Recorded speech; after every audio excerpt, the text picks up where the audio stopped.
I had intended to get up here and talk about how racist Robert E. Lee was, but I'm gonna talk about you, Connie. Sitting over there shopping while we talking about Robert E. Lee. This is a picture of you shopping while we talking about racism and history in this country. Only white members of this board got up while we were up here talking too, because you don't give a damn, and it's clear. But I'm gonna tell you what the slaves, my ancestors, said about Robert E. Lee, since you don't know history, sister. Let me tell you that they said when he got the plantation, after he got off the field where 27,000 people died at Gettysburg, Connie, Robert E. Lee was a brutal slave master. Not only did when he whooped the slaves, he said, lay it on them hard.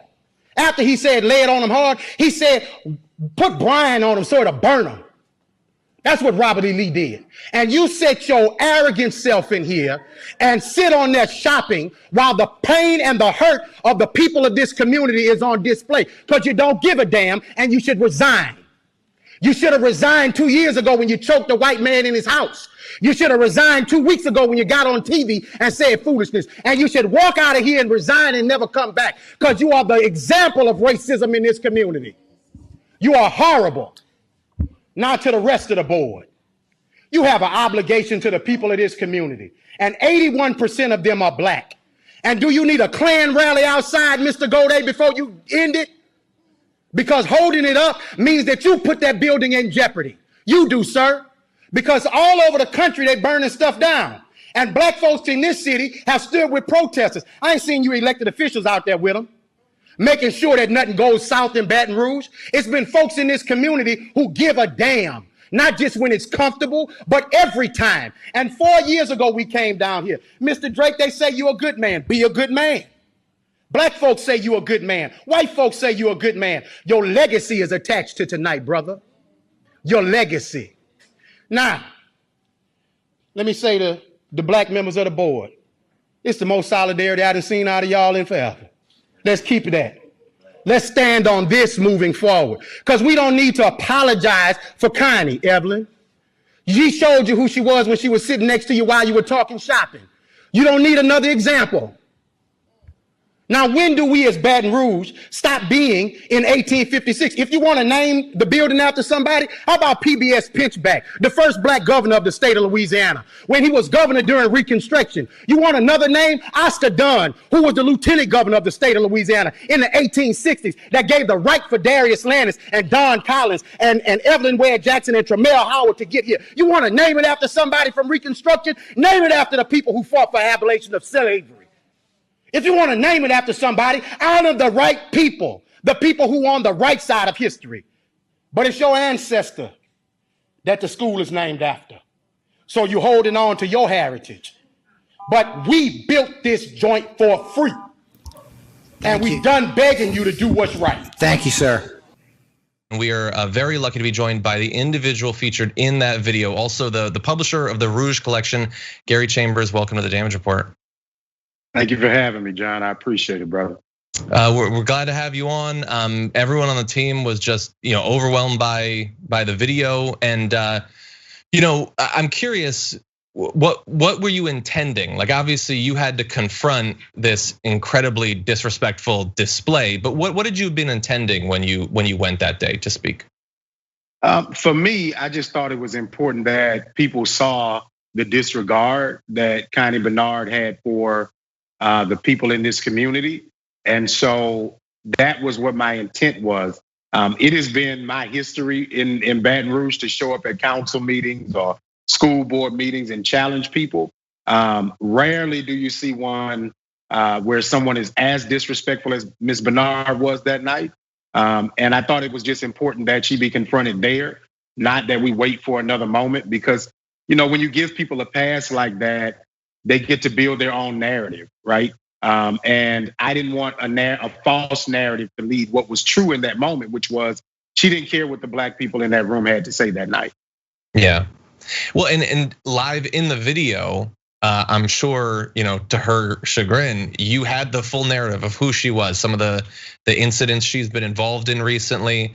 Like, I'm curious, I know that you mentioned multiple instances there, but Connie Bernard, like, have you had previous interactions with her yourself? Is this really demonstrative of who she is as an elected official? So I think that what you see is what you get with Connie.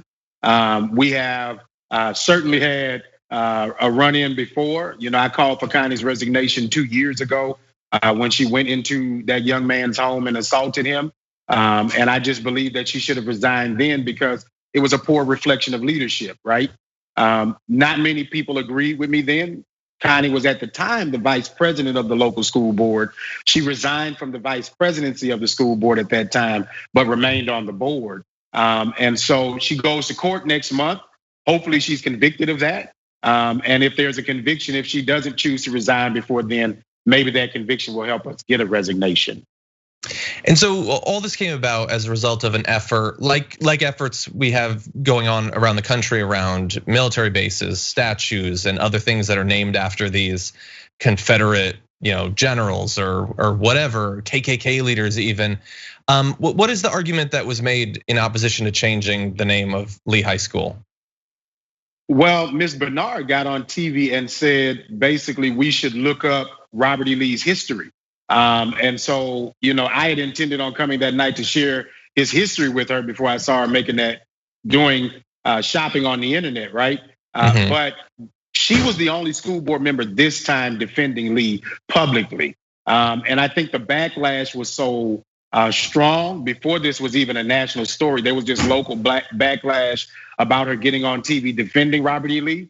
And so people showed up in a pandemic to a school board meeting because they wanted to ensure that their voices were heard that night. And my video went viral, but there were other people there that night who were adamant that Ms. Bernard was wrong in her position, including school board members who were sitting there with her.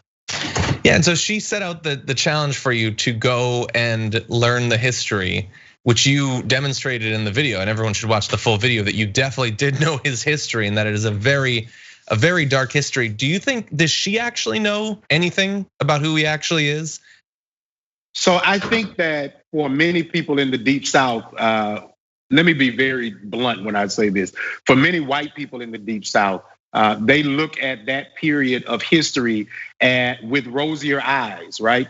There's a subdivision in Baton Rouge named Iadarola that's opening here. It's $300,000 homes, $400,000 homes.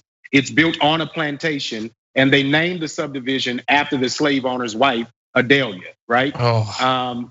This is in 2020 that people are purchasing lots and homes, and there's the big house, the plantation house is in the center of the subdivision, right? Where people are gonna turn this into like a clubhouse for the neighborhood and celebrate this white woman who was married to a man. And if you read the slave narrative, and I don't like to use the word slaves because those are the ancestors of people like me, and I don't want to disregard them as just a piece of property. But our ancestors in their slave narrative said that the owner of that particular plantation, that he put gas lights around the house so that he could work his slaves day and night. And that's how brutal of a picture of time that was. And for white people in the South, they glorify that period of time.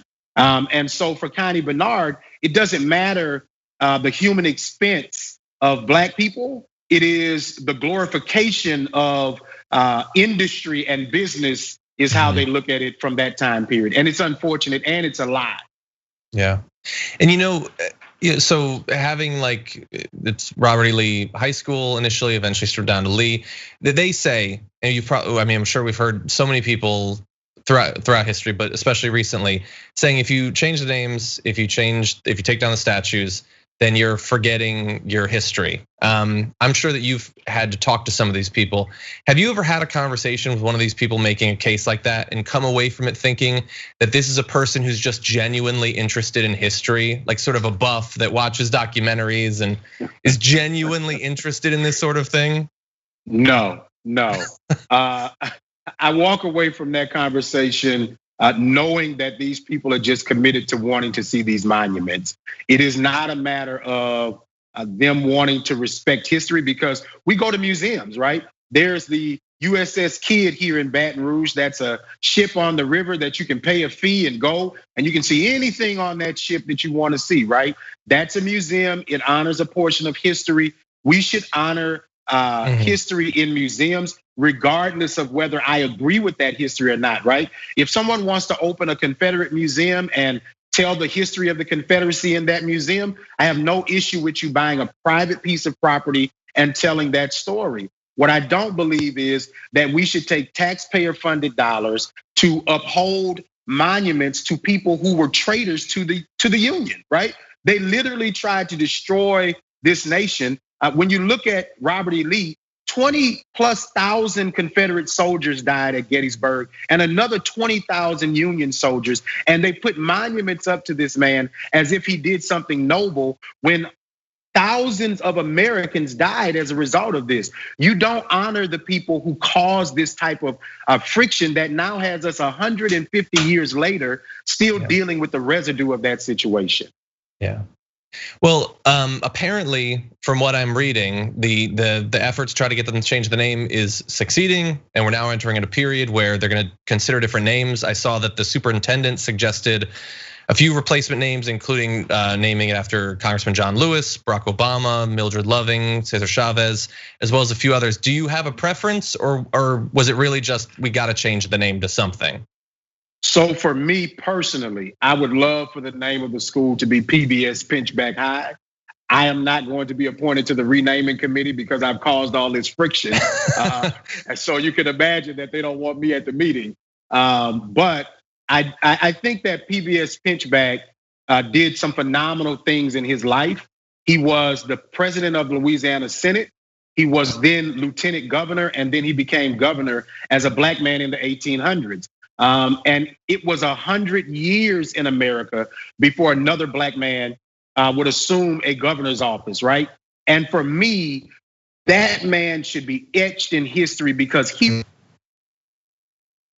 something from that period of time that is man, it just makes you stick your chest out, right? That a guy against unsurmountable odds would end up in this position. And as a black man, it just says that anything is possible if you can come right out of slavery, unify a community of people, run for office, and then become one of the most powerful people in the country, in the place where they literally held your parents as property. We should name some stuff after him all over America, right? And people should know his story because his story is an American story of courage and bravery and transformation and hope, not Robert E. Lee, right? And so while I appreciate the legacies of John Lewis and Barack Obama and anyone else that they name, I think that people have made tremendous contributions, but I think we should stay within that time period, right? And honor those people from that time period, because otherwise we've allowed them to be erased from the story of who we are. I think that is an absolutely amazing suggestion. I think any genuine history buffs are gonna love it. Maybe not some of those who just claim it. So there are gonna be a lot of folks who send in a lot of requests. They've kind of done this form where you can go on and fill out and make recommendations of who you think the name should be after. And so we'll see. It'll be in the next few weeks though. Awesome. Well, it's good to see this progress, even if very late in the game. Gary Chambers, we appreciate you joining us on the show and for what you said at the meeting. Thank you so much. Thank you.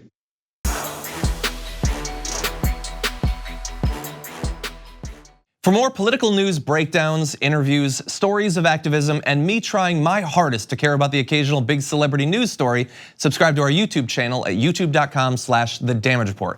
And you can ring the bell wherever it is so you don't miss anything.